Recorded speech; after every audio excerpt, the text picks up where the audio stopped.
Hey everybody, David Flute here, South Dakota Department of Tribal Relations. For this week's Tribal Tuesday, I want to share a little bit of knowledge of how Indian people communicated a long time ago. One of the most common forms of communication that we see in a lot of different movies and other types of books, and that was the smoke signal. You know, Indians had a unique way of communicating from the different hilltops, high points, if you will, to disseminate information to those that were living on the prairie or those that are living in lower areas where those that knew how to perform the smoke signal would be up on top of a high hill, and they'd use smoke from a fire. Wouldn't necessarily be the fire burning per se, but the smoke.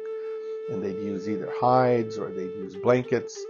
And almost like Morse code, they would send up one or two smoke signals at a time, maybe three or four at a time. That would mean whether it was a storm coming, maybe they scouted an enemy raid party, or maybe there was some other type event that they wanted to share communication with the rest of the people, the rest of the bands or clans that were living on the lower plains.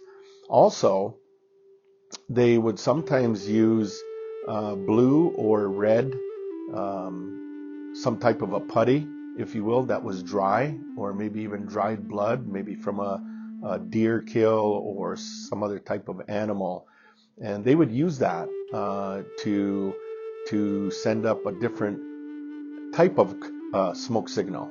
Maybe it's a blue color, maybe it's a red color, and that would indicate to the people down below that would see them what type of communication they're trying to get across to those that are watching from down below. So those are just one of the ways the smoke signal was used, but also what we call in Indian area, the moccasin telegraph. And we say moccasin telegraph because the information was delivered by the runners, the best runners of the village. They had the best stamina. They weren't necessarily the biggest or the smallest, but they had the best stamina. They were the fastest runners, and they would deliver messages by running on the trails from camp to camp.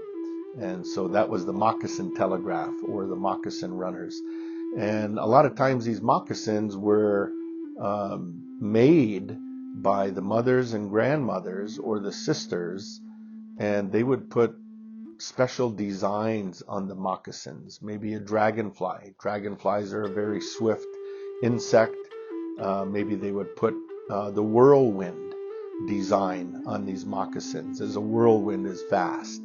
And so they would put these different types of designs on the moccasins to keep their runners protected, their feet protected, to give them safe passage, and to make them swift, so that important messages that needed to be delivered from camp to camp, if they couldn't use a smoke signal, they would use the moccasin runners. So just a few ways of communicating back in the day, and as always, encourage you to visit your local tribal historians, your local tribal historic preservation offices.